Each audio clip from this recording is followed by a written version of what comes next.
नमस्ते दोस्तों, आज हम बात करेंगे बाल वाटिका रजिस्टर जैसे मैंने मेंटेन किया है, जैसा मैं समझ पाई हूँ। वो मैं आपको सामने प्रस्तुत करने जा रही हूँ। स्कूल रेडियंस रजिस्टर, तो उसमें मैं ये देखती हूँ कि जो भी आपकी अभी कैलेंडर आया है उसमें चीज़ों को 3 भागों में बांट रखा है मेरे हिसाब से। मॉर्निंग में सर्कल टाइम, स्वतंत्र खेल और गतिविधियाँ। तो ये मेरा फ्रंट पेज है। अब इसके आगे मैं अंदर पहला पेज शुरू करने जा रही हूँ। उसमें मैंने नाम लिखा विद्यालय, यूडाइस, प्रधानाचार्य, खंड शिक्षा अधिकारी का नाम।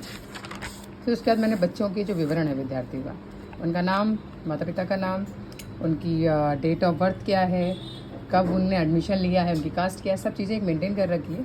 और इसके आकलन प्रपत्र भरने में इसमें आसानी रहती है इससे। तो इस तरीके से मैंने ये पेज मेंटेन किया है। इसके बाद आप लोग जानते ही हैं कि एडमिशन लगातार होता ही रहता है, उसके लिए 1-2 पेज मैंने छोड़ रखे हैं बच्चों के लिए। फिर मैं जो बच्चों के पेरेंट्स हैं उनसे मुखातिब होती रहती हूँ बीच बीच में फ़ोन के द्वारा, या वो लोग स्कूल आते हैं तो उनसे मैं बात करती हूँ बच्चों के सिलसिले में। फिर उसकी डिटेल मैंने यहाँ बना रखी है, निपुण भारत मिशन। इसमें अंतर्गत जो 2026-27 में ये माना जा रहा है कि कक्षा 3 के बच्चे जो है पढ़ने लिखने और अंगगणित जो सीखने की क्षमता है वो प्राप्त कर सकेंगे। और निपुण भारत जो मिशन है उसके अंतर्गत ये भी कहा, एक नेशनल एंथम निकालेगी गई है कि ना अटकेंगे ना भटकेंगे, पढ़ने लिखने में हम तेज़ रहेंगे। हर होंगे सवाल अब भाषा गणित के, रास्ते बिल्कुल आसान लगेंगे। क ख ग घ या हो ABC सीखने का एक जुनून रहेगा। इस टाइप से एक नेशनल एंथम भी बनाई गई है। चहक प्रोग्राम भी लिया गया है। 3 माह का ये विद्यालय तैयारी करनी है बाल वाटिका कार्यक्रम के अंतर्गत। तो उसमें लेटर में जो दिया गया था कि 1 अप्रैल से 20 अप्रैल तक हमको कक्षा 1 के जो बच्चे हैं उनका नामांकन करना है। और चहक के अंतर्गत जो अभिभावक हैं बच्चों के, उनको अवेयर करना है चीज़ों के प्रति।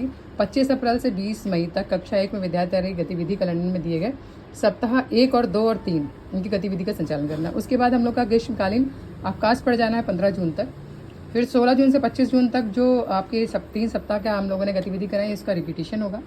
27 जून से 30 जुलाई तक जो गतिविधि कैलेंडर है 4 से 8 सप्ताह वाले, उनको कराना है। 1 अगस्त से 27 अगस्त तक जो गतिविधि कैलेंडर है 9 से 12 सप्ताह की गतिविधि, उनको कराना है।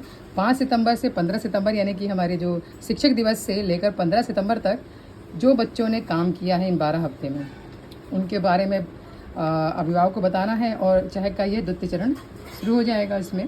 फिर आपके अगर बाल वाटिका में 5 से 6 वर्ष के जो बच्चे हैं उनके लिए आंगनबाड़ी होगी, उनका यूडाइस कोड, आंगनबाड़ी का नाम, उनमें कितने बच्चों का नामांकन है, सहायिका का नाम, ये सब आपको लिखना है रजिस्टर में।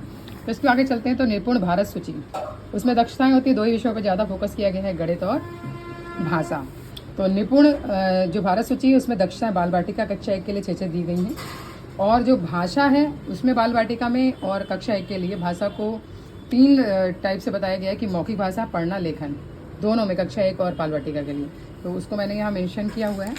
नेक्स्ट चलें तो नोडल शिक्षक के कार्य क्या, दायित्व क्या है, क्योंकि मैं नोडल शिक्षक को दूँ कक्षा 1 में, तो इसलिए ये दायित्व को भी और उनके कार्य को भी मैंने यहाँ मेंशन किया है। इसके बाद चलते हैं चहक प्रोग्राम, चिल्ड्रन हैविंग एवियंस हैप्पीनेस एक्वायरिंग नॉलेज।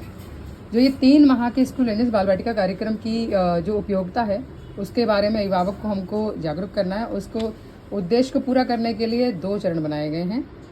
जो प्रथम चरण है और 2 चरण बनाए गए, तो प्रथम चरण में हमको क्या करना है, नोडल अध्यापक को जो भी बच्चे नामांकित हुए हैं उनके अभिभावकों को और युवाओं को हमें जोड़ना है। उनमें से शिशु मित्र बनाने हैं, शिशु मित्र बनाने थे प्रथम चरण में।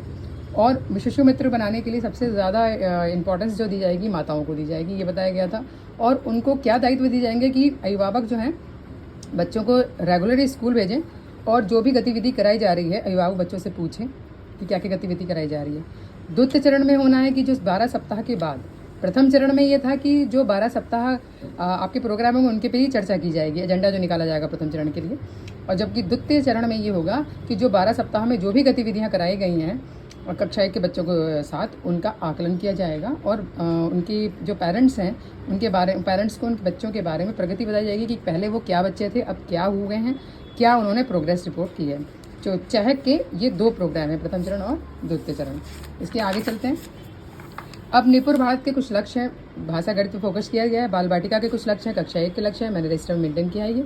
मॉर्निंग सर्कल टाइम की बात करें तो इसमें स्वागत, प्रार्थना, व्यायाम, स्वास्थ्य जांच, मुक्त बातचीत, कैलेंडर गतिविधि आती है। मैंने पहले ही बताया कि सप्ताह में जो कैलेंडर दिया गया सप्ताह का 12 सप्ताह का, तो 1 सप्ताह का कैलेंडर अगर मैं बात करूं तो हर सप्ताह में ये मॉर्निंग सर्कल टाइम, स्वतंत्र खेल और गतिविधियां हैं। तो मॉर्निंग सर्कल टाइम में यहाँ पर 6 बिंदु दिए गए हैं। स्वतंत्र खेल के लिए जो भी कक्षा में सामग्री उपलब्ध है उनसे बच्चे जोड़ तोड़ करेंगे, निर्माण करेंगे, उनको बनाए कलाकारी या कहानी पढ़ना आदि सीखेंगे। इसके बाद आगे बढ़ते हैं तो 2 चीज़ें हो गई सप्ताह के कैलेंडर में। एक पहली मॉर्निंग सर्कल टाइम और दूसरा आपका स्वतंत्र खेल और तीसरा आपकी गतिविधियाँ। तो गतिविधियों को मैंने रजिस्टर में इस तरीके से मेंटेन कर रखा है: दिनांक, गतिविधियाँ, दिन और भाषा और साक्षरता कौशल, कला संबंधित गतिविधियाँ, गणित, ईवीएम, वैज्ञानिक सोच, बाहरी खेल, गुड बाय सर्कल टाइम। और जो भी काम बच्चों का होता है, जो भी मैं बनाती हूँ उसका रिकॉर्डिंग वो उनकी व्हाट्सएप ग्रुप है बच्चों का, उसमें डाल देते हैं। और जो भी सरकार की तरफ से हमें मिलती हैं चीज़ें, लिंक्स मिलते हैं, वो सारे हम उनके व्हाट्सएप ग्रुप में डाल देते हैं। ये 25 अप्रैल को ही मैंने बना लिया था व्हाट्सएप ग्रुप, तो उसमें डाल देते हैं। और यहाँ मैंने एक नोट डाल रखा है, जैसे कि मैं हाउस होल्ड सर्वे में गई हूँ या कहीं भी जाती हूँ, BLO ड्यूटी भी है मेरे पास, तो उसको यहाँ मेंशन कर देती हूँ। इस तरीके से मैंने 3 सप्ताहों का जो है बना रखा है। 3 सप्ताह का गतिविधि जो कैलेंडर है वो इस तरीके से बना रखा है। इसके बाद अगर मैं बात करूँ तो अब छुट्टियां पड़ने वाली थी, तो उससे पहले मैंने एक बैठक ली है 19/5/2022 को। इस बैठक में अभिभावकों को बुलाया मैंने और बैठक में ये बताया गया कि पिछले 3 सप्ताह से बच्चों की क्या क्या चेंजेस आए हैं, उनका आकलन मैंने जो किया है उसमें क्या प्रगति हुई है, और उनकी जो बच्चों की जो रिकॉर्ड मैंने रख रखे थे वो सब उनको दिखाया। तो इस तरीके से, और उन सबसे साइन फिर लिए गए लास्ट में। इस तरीके से मैंने अपना रजिस्टर जो है मेंटेन किया है, जो मुझे समझ में आता है। Thank you.